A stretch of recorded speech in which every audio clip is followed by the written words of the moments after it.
Ito gagamitin natin pamukpok sa mga bangag. Pak, pak, pak. Okay, di ba? Pamukpok sa bangag. Yeah.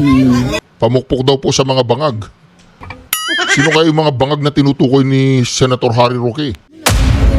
Wala po, Tony. Wala yan sa Germany. Ay, ang lalaki ng ano. Kasi, How much octopus? How much? $1.50 per kilo. €1, €1.50. $1.50 per kilo. Wow, ang mura. Ano, bili tayo? oo, Paano natin? 150, adobo. Yeah. 150 po, parang 75 pesos lang ang kilo ng pusit. Napakamura. Napakamura po. Oh, sa atin yata magkano ang pusit? 300? We will buy later, ha? We will buy later. And the salmon head, how much? 345. 345, ha? 3 pieces for 5 Ay, ang mura-mura. Mura-mura. 345. Gawin po natin, ganito po. Yun pong kumukonsumo ng kuryente, 2,000 isang buwan pababa. Pwede na po nating ilibre yun. Alam niyo po kung bakit? Kapag ginawa natin yung 2,000 pesos worth of electricity consumed in 1 month pababa, ang maseserbisyuhan natin no less than 27 million Filipinos. Parehas, pare-pareho ang biyaya. Walang korupsyon sapagkat diretso sa inyo. Diretso. Walang makakapagpasikat kasi wala nang magbibigay sa inyo. Kasi ngayon, nagbibigay. Akala mo naman ang galing sa bulsa nila yung perang binibigay sa inyo. Hindi naman sa kanila yun pera ninyo yun Gusto po ba ninyo yun? 2,000 pababa. Huwag kang magbabayad ng kuryente. Libre ang kuryente. O, sinabi ko na po sa inyo Magugustuhan ninyo ito sasabihin ni Senator Congressman Rodante Marcoleta Yung mga hindi po nakatingin sa cellphone nila, kailangan tumingin na po sila sa cellphone dahil meron po akong ipapalabas na iskandal po ni Kiko Pangilinan. Yung po mga nakikinig lang sa cellphone, pwede pong tingnan po ninyo ang cellphone nyo ngayon. Tignan po ninyo ang cellphone nyo ngayon dahil importante po ito. Importanteng makita po ninyo ito mga kareaksyon. O nakatingin na ba ang lahat? Nakatingin na ba ang lahat sa telebisyon, sa mga cellphone, sa computer? Bilisan po ninyo. Hinihintay ko kayo. Tignan po ninyo ito. Paano mo iboboto ang ganitong senador?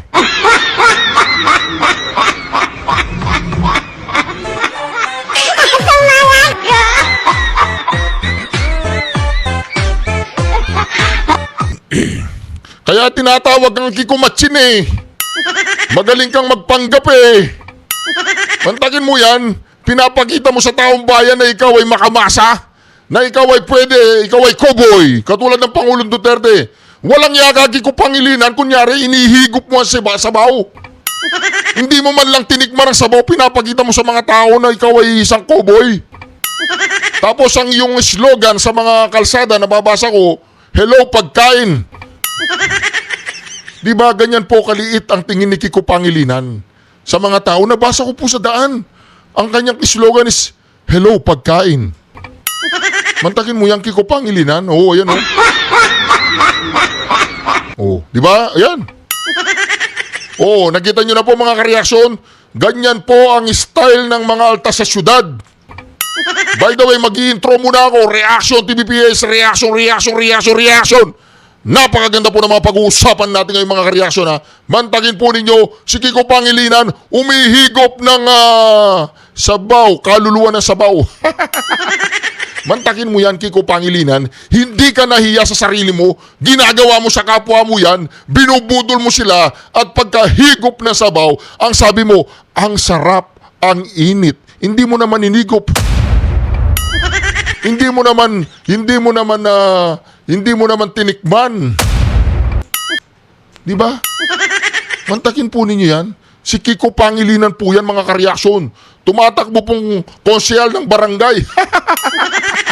Tumatakbo po yung senador kung hindi nyo nalalaman. At pag binoto po nyo siya, baka mahahawa po kayo sa kanya.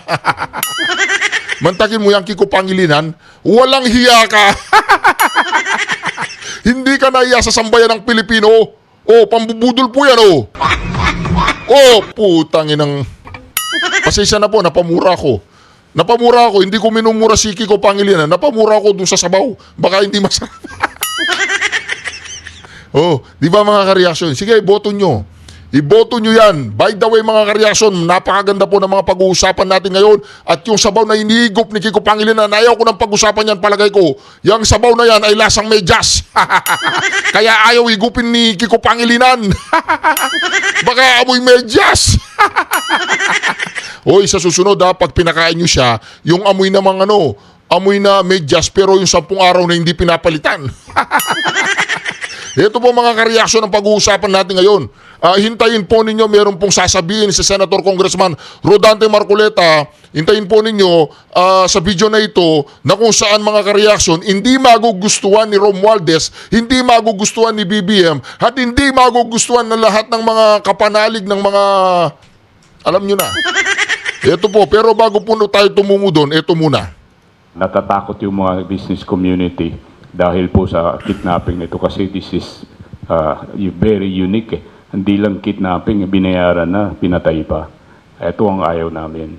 Nababahala ang Federation of Filipino-Chinese Chamber of Commerce and Industry Incorporated o FFCCII sa pinakahuling insidente ng kidnapping sa isang Filipino-Chinese na si Anson Ke, kung saan dinukot ito at matapos magbayad ng ransom money ay pinatay ang negosyante. Natagpuan ang wala ng buhay na katawan ni Ke at driver nito sa Rodriguez Rizal nitong Miyerkules na may mga pasa at bakas ng pananakal at sinasabing pinahirapan muna ito bago pinatay. Kaya ang Department of Justice kasama ang Philippine National Police, Bureau of National Investigation at Bureau of Immigration nakipagpulong sa Filipino-Chinese community para mapag-usapan kung paano mareresolba ang serye ng kidnapping. Isa sa napagkasunduan ang pagbuo ng task force na tututok sa insidente ng kidnapping sa mga Chinoy. So the creation of the task force is paramount. We have to choose people who will at least exemplify the values that we hold dear to the PNP and to the NBI and to the DOJ. At ang aim nito is to have a higher visibility leadership that people can talk to pag mayroong problema. Mantagin po ninyo yan mga kareaksyon. Di ba? Nakakatakot na po kasi nangyayari sa mga Chinese community. Di ba? Siyempre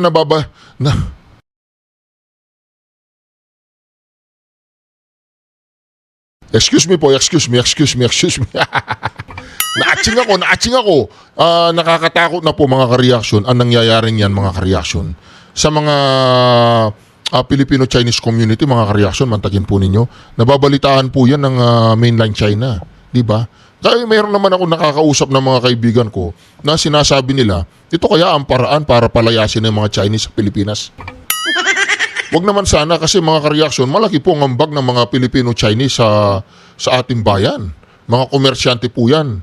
Malaki pong tulong ang kanilang ginagawa. At alam po ninyo ako, gustong-gusto ko yung mga Chinese Sa aaminin ko po sa hindi, gustong-gusto ko po yung mga Chinese kesa sa mga, alam nyo na.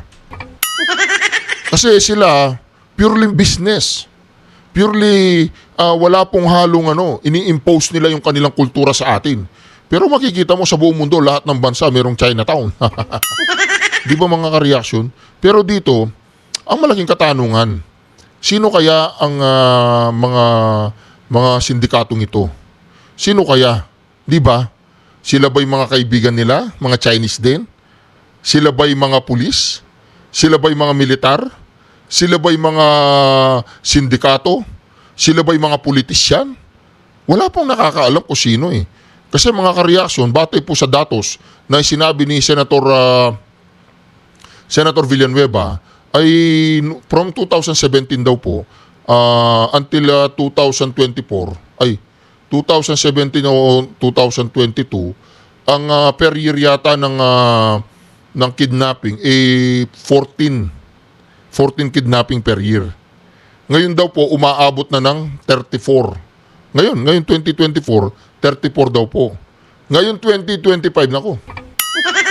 Kaya dito mga kareaksyon, malaki pong palaisipan po yan mga kareaksyon. At dito po tayo, alam po ba ninyo na ang kilo ng, ang isang box ng strawberry sa The Hague ay 50 pesos lang? Totoo po. Totoo. Ito panoorin po natin ito kasi tinawagan ko kasi dapat yata lipat na tayo lahat sa dahi Lahat ng Pilipino kailangan lumipat na sa Netherlands. Napakamura po ng pagkain mga kareaksyon ito Panoorin po natin ito mga kareaksyon. Sa namin, wala pang 10% nung 27 million Filipinos ang nabibigyan. Ibig sabihin, may korupsyon. Pagkatapos, yung pong halaga na binibigay, kinukulang, hindi naman binibigay lahat. Halimbawa, yung AX po, 3,000 yan. Papipirmahin kayo sa isang papel na tinanggap ninyo ay 3,000 pesos, pero pag binigay, kung minsan 2,000 lang, merong 1,000. Sa iba pong mga lugar sa ating bansa, 500 pesos lang ang binibigay. Naku po. Sa ganitong kalagayan ng ayuda, hindi po siya mabisang paraan para tulungan ang mahihirap. Naku po. Ibibigay sa inyo isang araw lang kayo na maligaya, masaya. Paano yung mga ibang araw? Anong mangyayari sa buhay natin? Wala po.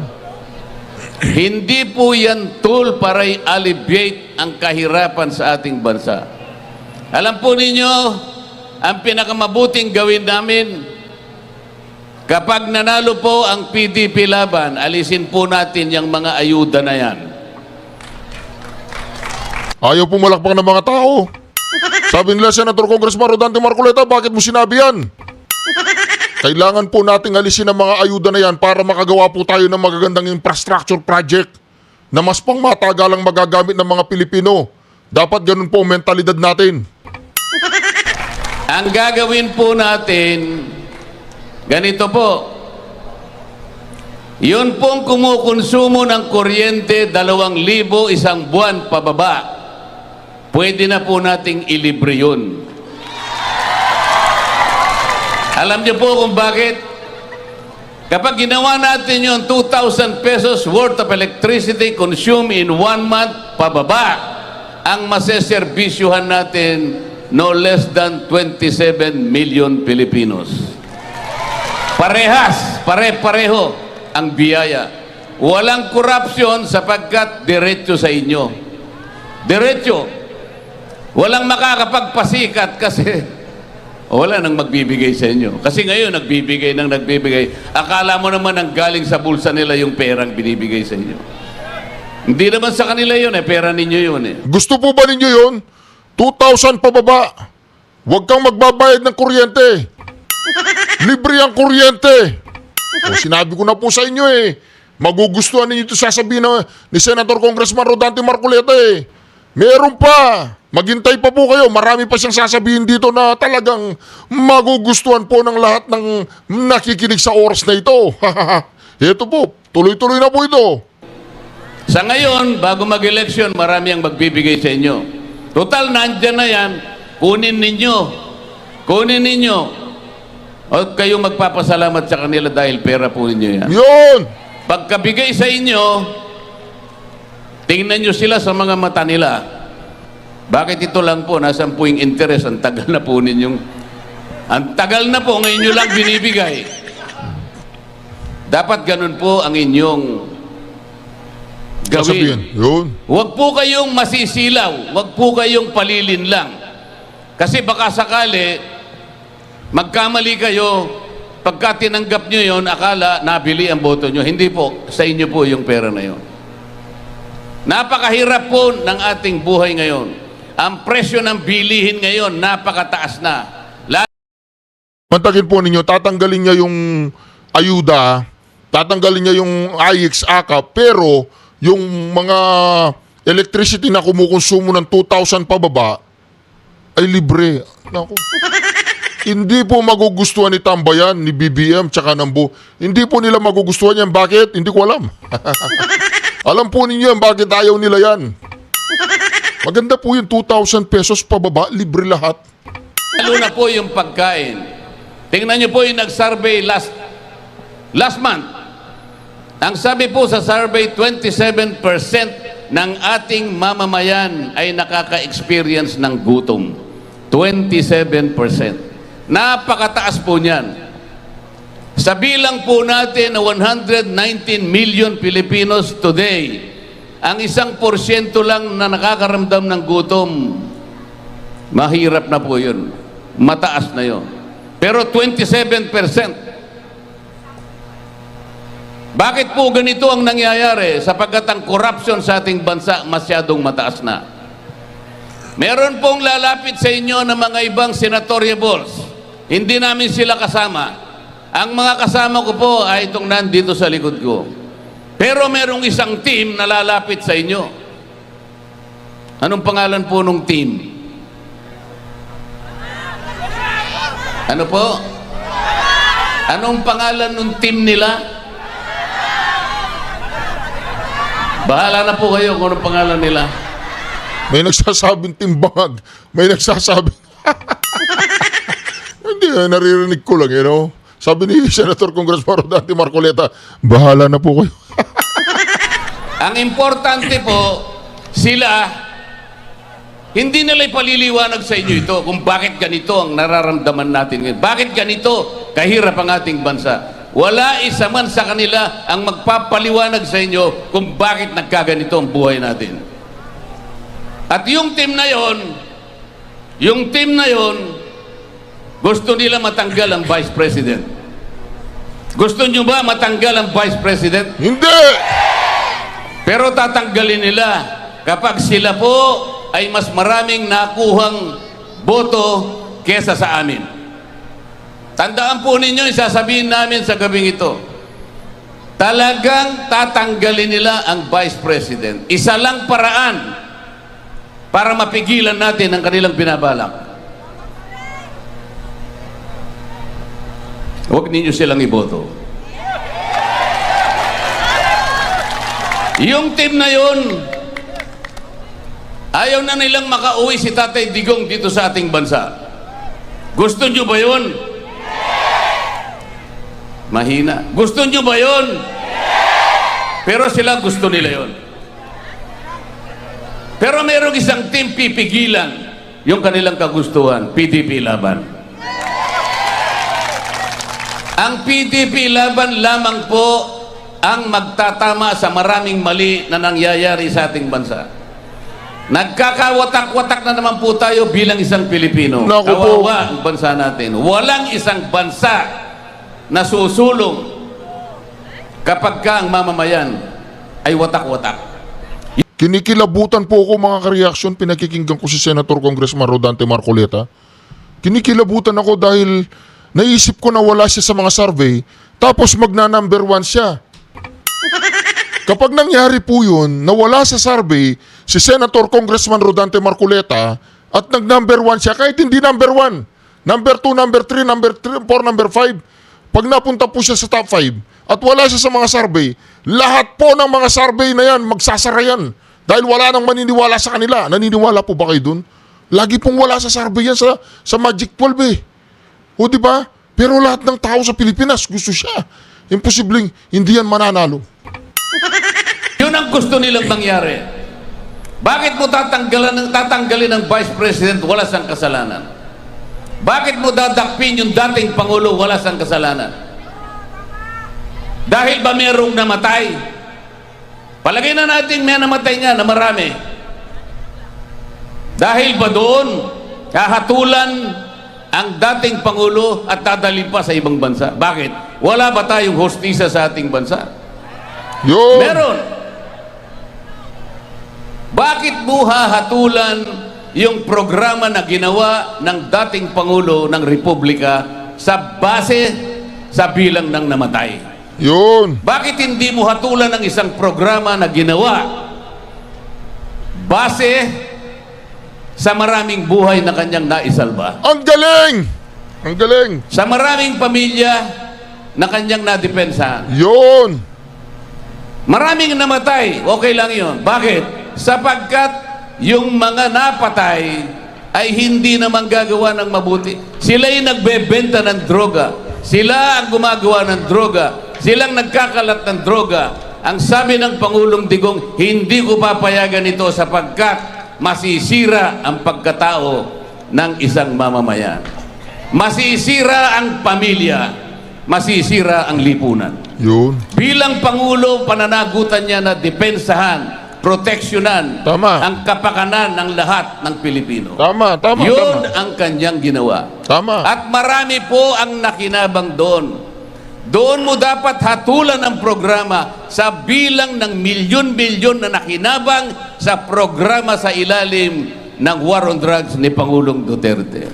Yun. Hindi dahil sa merong namatay, talagang may mamamatay sapagkat mga kriminal ang kanyang kinilabanan. Lalaban at lalaban sila sapagkat hindi naman sila gumagawa ng mabuti. Ngayon, papayag ba kayo na hatulan siya? Nandun siya mag-isa ngayon. Nandun siya mag-isa. Hahatulan siya ng hukuman na hindi kinakilala ng ating bansa. Papayag ba kayo? Pero sila payag. Tingnan nyo ngayon. Tingnan nyo yung team na yun. Hindi sila kumikibo. Wala silang paliwanag. Parang walang nangyari para sa kanila. Pero sa lahat ng dako, sa lahat ng lugar na puntahan namin, nalulungkot ang napakaraming Pilipino. Merong galit sa dibdib sa nangyari sa kapwa Pilipino na naging dating Pangulo ng ating bansa. Bakit po yung ibang mga inisyuhan ng warrant of arrest? Mga leader ng ibang bansa, nauna pang inisyuhan ng warrant of arrest ng ICC. Bakit hindi na-aresto? Nauna pa yung mga yon kesa kay Pangulong Duterte. Bakit sila po ay hindi inaresto? Dahil walang isamang mamamayan ng mga bansa nila ang nagkanulo sa kanilang leader. Dito lamang nangyari, kadugo, kapwa Pilipino, naging Pangulo ng bansa, walang kasalanan, ipinagkanulo ng sariling kadugo. Dito lamang nangyari. Papayagan nyo ba yan? Hindi. Hindi. Talagang hindi natin papayagan. Hindi po natin papayagan. Kailangan lamang po tulungan ninyo PDP Laban. PDP Laban ang gagawa lang ng paraan para po pigilan ang lahat ng kanilang binabalak. Hindi po pwedeng matanggal ang Vice President dahil wala siyang kasalanan. Hindi pwedeng hindi umuwi ang ating Pangulo dito sa bansang ito dahil wala siyang kasalanan. Sino po ang gagawa nito? PDP Laban.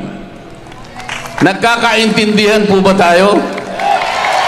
Sa gabing ito, gagawa tayo ng isang kontrata sa pagitan ninyo at ng PDP Laban. Okay lang po ba yun? Kailangan igalang po natin ang ating kasunduan. Kasunduan para sa ating bansa. Para sa katatama ng maraming mali. Para maitama natin ang lahat ng ginawa nila na hindi makakabuti sa ating mamamayan. Ito po ang ating magiging kontrata sa gabing ito. Hindi ko po pinagsisihan ang pagpunta ko ngayong gabi. Napakalayo po ng Zamboanga Sibugay. Ang sabi nung aking isang advisor, Sir, kailangan mo bang pumunta sa Zamboanga Sibugay? Napakalayo niyan. Dito lamang sa mga probinsya sa Luzon, milyon-milyon po ang mga butante rito. Sa Zamboanga Sibugay siguro, konti lang. Ano po ang sabi ko? Kahit 10 lang ang makita ko sa Zamboanga Sibugay, pupunta pa rin ako. Ang PDP Laban po kasi, kailangang makausap ang lahat ng Pilipino. Ang PDP Laban merong isang salita. Parang sabongero. Yun. Alam po niyo yung sabongero? Yun. Alam ko. Huwag po niyong ipagkakamali, baka akala niyo pinupropon ko yung sabong. Hindi po. Bawal po sa akin ang sabong at hindi ako marunong magsabong.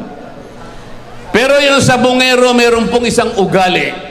Merong isang katangian na dapat sana yun ang mataglay ng isang maglilingkod sa isang bayan, sa isang bansa. Ano po yung katangian na yun? Ang sabongero kahit walang kontrata, kahit walang salitaan, senyasan lang, tutuparin niya.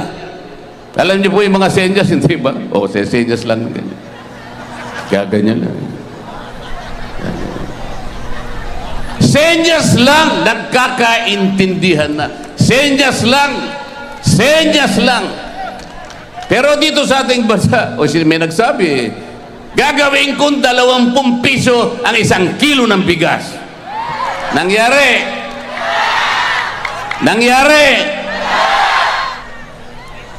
O meron pa sinabi, I will be steadfast in my resolve not to recognize the jurisdiction of the ICC. I will not help the ICC in any way and in any form. Sabi niya. O ba't pinahuli ang ating Pangulo? Bakit? Yun po yung sinasabi ko sa inyo. Kailangan po piliin po ninyo yung team. Wala na po kayong choice. PDP laban lang ang gagawa nung ating pinag-usapan ngayong gabi. Pwede po ba igalang natin ang kasunduan natin, PDP laban? Pwede po ba ilakas natin para marinig hanggang sa Tacloban? Para po pag bumalik kaming lahat, kami pong lahat na nandito ngayon, babalik po kami rito na masaya ang puso. Babalik kami bilang ganap na senador ng ating bansa. Babalik po kami para paulit-ulit naming sasabihin sa mga taga Zamboanga Sibugay, gikan sa akong kasing-kasing, gihigugma ko kamong tanan. Salamat po.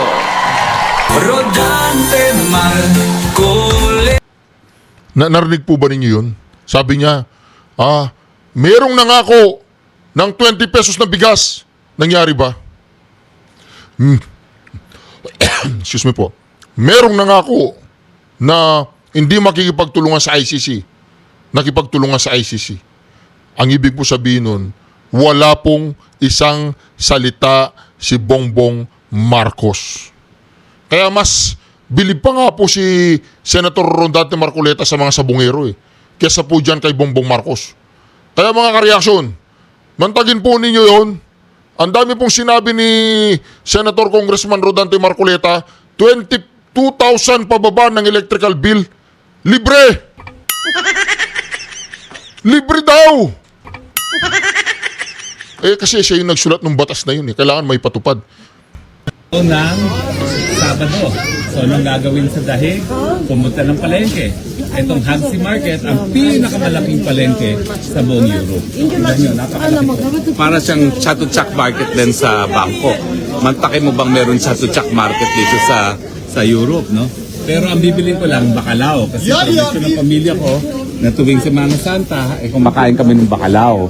So ano siya, dried fish na, pero tingnan natin to mga gulay-gulay. Mamaya doon pa, attorney. Dito po mga kareaksyon, napakamura po ng pagkain sa Netherlands. Hamak na napakamahal po sa Pilipinas. Kaya siguro ipinakita ito ni Attorney Harry Roque, Senator Harry Roque, ipinakita po niya para isampal niya sa pagmumukha ng mga namumuno sa atin na kung saan marami na nagugutom na Pilipino. Ito po, panoorin po natin ha. Amoy ko na. O, tingnan mo, ang lalaki naman ng kanilang... Magbili ako ng Wow. Ito. Ito, gagamitin natin pamukpok sa mga bangag. Pak, pak, pak. Okay, di ba? Pamukpok sa bangag. Yeah. Pamukpok daw po sa mga bangag. Sino kayo yung mga bangag na tinutukoy ni Senator Harry Roque? How can I buy how much this? Mamaya na, doon. Doon, ako na bahala. Okay. No, we come back. At saka ito, Ista kailangan muna ito tayo. para sa ano, para sa... Oo. Ay, naku. Ako, mga mangga. Mangga na. O, kasama ko ngayon si Attorney Roque. Oo, wow. Bibili kami ng mangga, bibili kami ng avocado. Kasama ano pa. Oo, si Beth. Oo, si Sam at si Beth, ang aking kasama mo. Hello Sam, hello Beth. Taan. Punta muna tayo sa isda dahil naghahanap tayo ng Bacalao, no? Hanapin natin ang bacalao. Okay. Oo, yun. What fish is this? What's the English name of pink fillet? Makikita po ninyo mamaya kung gaano kamura ng pagkain sa Netherlands. Ito po Hintayin po ninyo, meron pong sasabihin si Senator Congressman Rodante Marcoleta na talagang hindi magugustuhan ng mga, pwede ko ba sabihin mga bangag? ng mga bangag! Hindi magugustuhan ng mga bangag. Just say. Yeah. You can do it, okay? Parang Do you tuna. have bacalao? Bacalao? But you know what bacalao? Only egg. Kabila lang siguro. Doon pa sa attorney mahaba. Doon yung mga daing yata. Oh, pero bakit ka naka-self portrait? O para makita tayo. Yan, okay. Ito na Ito na, mga wet isdaan. market. Ito na isdaan. Pero sa may mga dried fish yun, no? Di ba? Oo. Bacalao. Bacalao you have? Where's bacalao? Oh, may bacalao daw. May bacalao. Para na rin po tayo nag-tour sa Netherlands. Ito, napakabait ni Senator Harry Roque. No, dried bacalao. No, dried bacalao. Oh. Mahilig rin sila sa isda dito sa Dahig. Maganda ng mga isda. Natin. Oh, dapa. Meron silang dapa. Oh, dapa. Tapos may mga crabs. Siyempre, salmon. Ito, dapa din. Oh, di ba? So, magaganda ang mga bilihin dito. At saka magkano? Oh, compress. Oh, compret. Oh, magkano? Yung bacalao? Dried bacalao? Yeah, but not dried. Doon tayo sa dried. Dried bacalao. Nandun sa... Dried. Salted and dried.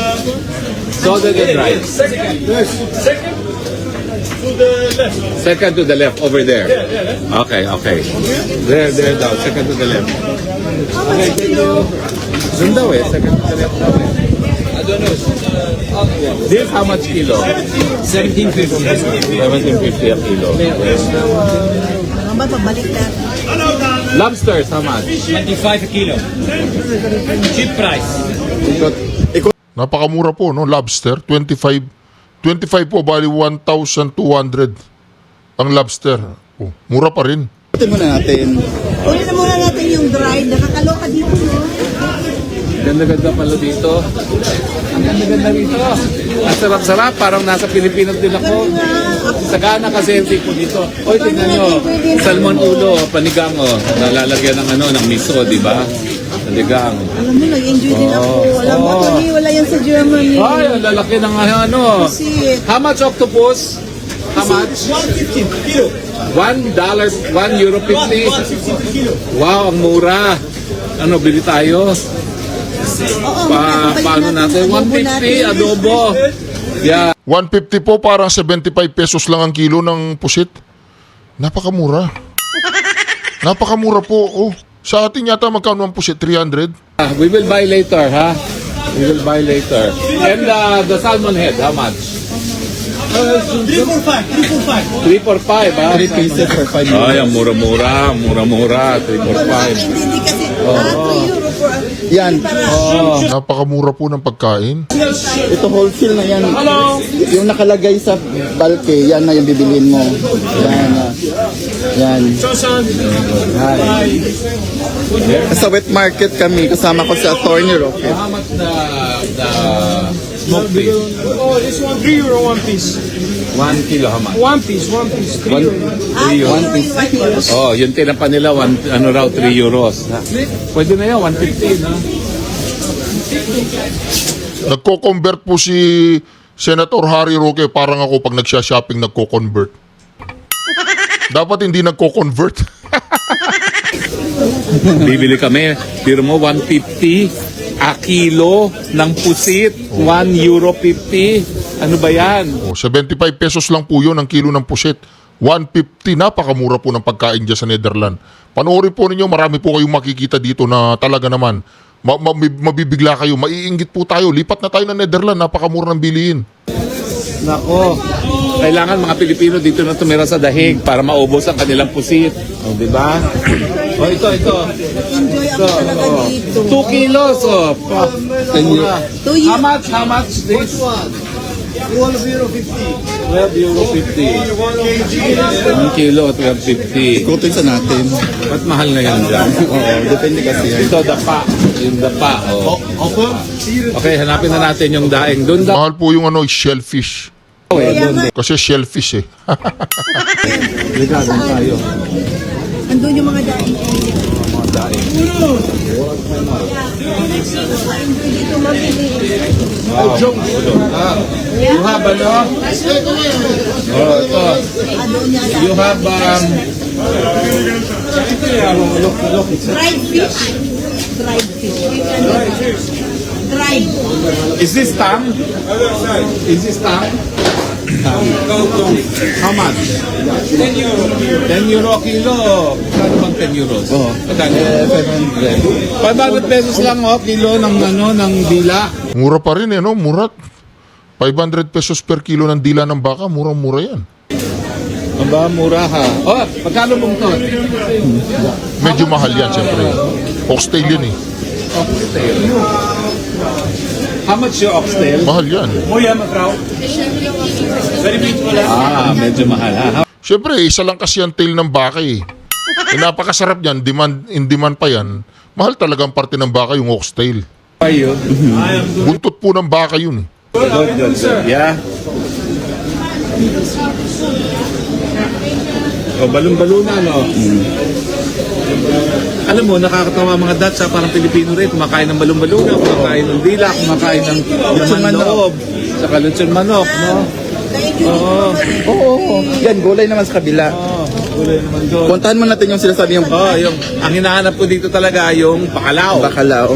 Bacalao ang hinahanap ko. Pero dapat, maisip din ni Atty. Harry Roque, globalized na eh. Lahat ng ibang lahi, lahat po parang nagkalat na sa buong mundo, naghalo-halo na. Kasi Semana Santa kailangan magluto ng bacalao. Pero bibili rin kami ng pusit na adobo namin para tanghalian. Unahin mo natin Doon marami ng pagkain si Mami, no? Sa bahay.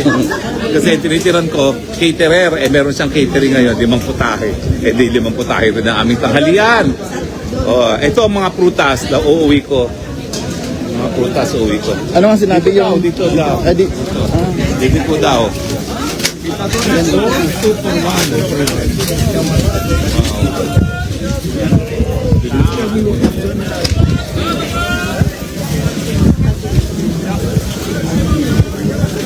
Ano kaya? Dried fish. Hello. You know what dried fish is? Bakalao. Dried fish.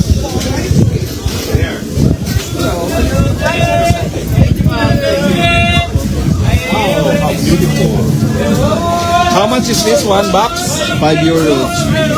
5 euros only, ha? Oh my God. Mamaya. Ito yung pinaka... Isang box po ng strawberry, 250 pesos lang. Masayang market. Freeze.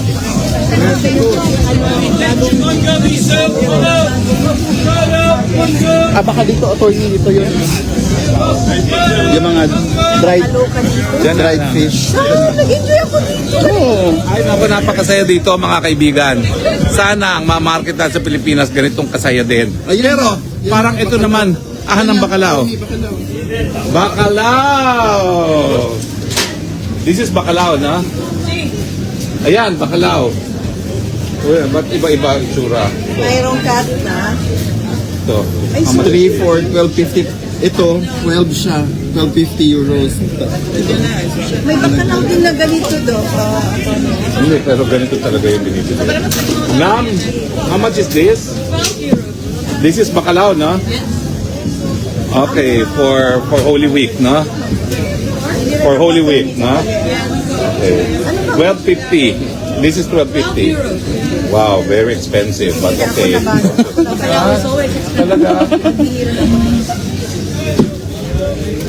Ano kaya paluto ko na ngayon? Bukas na lang kaya ako umuwi. Oh, baka hindi naman Paluto ko na. bahay.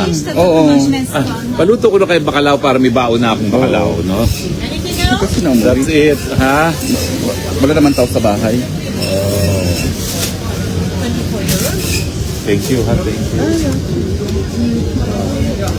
This is from where? This is from Norway? Norway? Yes. Ah. Kaya pala mahal. This is also Bacalao, the big one? also. So people cook Bacalao during Holy Week? Holy Week is Friday the 18th. Yeah, so They they eat. always fish bacalao. Same in Philippines. Same Really? Philippines, yeah. Oh, Same here, Philippines. Christian people always buy bacalao. The Catholic Na us also, us Philippines. So that's the only thing we eat Thursday, Friday. Yeah, Portuguese Yeah. also. Oh, say hi, say hi. Say hi. Hi. That's Filipino people. In the Really? Hello. I only have 250 million views. Really? So when you are here Now you are in the Hague, famous. you will buy bacalao here, okay? Mga Pilipino, ang daming bacalao dito. Hindi lang sa Santis. Ang dami, oh. Tignan nyo, What's the lalaki. name of the area? Bettina, oh. Tignan mo. Markham Lalaki Hague, ng mga bacalao. 168. 168. Okay, sige. O ngayon, nakabili na ako ng bacalao. Ang bibili naman natin ngayon, yung pusit. Kasi pusit, maliit. heat na ano ba, bibili talaga tayo ng pusit? Baka naman dami ng pagkain sa bahay. Anong tingin mo? Pwede naman. Oh. Pwede. Hindi, bili na rin tayo nung yung putahe para sa luto. Baka mamaya paluto si ko na. Janet na. Hindi, kasi kailangan natin ng red pepper, Mamaya. kailangan natin ng Doon, ang dami konting doon. kamatis. Okay, sige. Doon tayo mamili. Come here Ayan, and to buy Mitzi boys. Ng Bacalao. Lahat pala ng mga Kristiyano talagang pag Good Friday nagluluto ng Bacalao. Ngayon ko lang nalaman yun. Akala ko pamilya ko lang. At saka mga Pilipino, yung pala tradisyon talaga ng mga Kristiyano na kumain ng Bacalao, no? Ay nako, dami naman mga patatas dito. Gusto ko ilang pirasong patatas lang eh. 90. Wow. 190, wow. Ano ba naman dito? Sana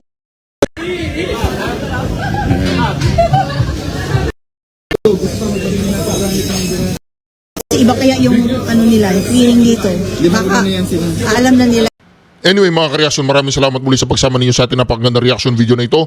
Huwag po ninyong kalimutan mag-subscribe, i-like at i-share ang bawat video natin. Syukran. God bless you all. Duterte! Duterte! Duterte! Duterte! Duterte! Duterte!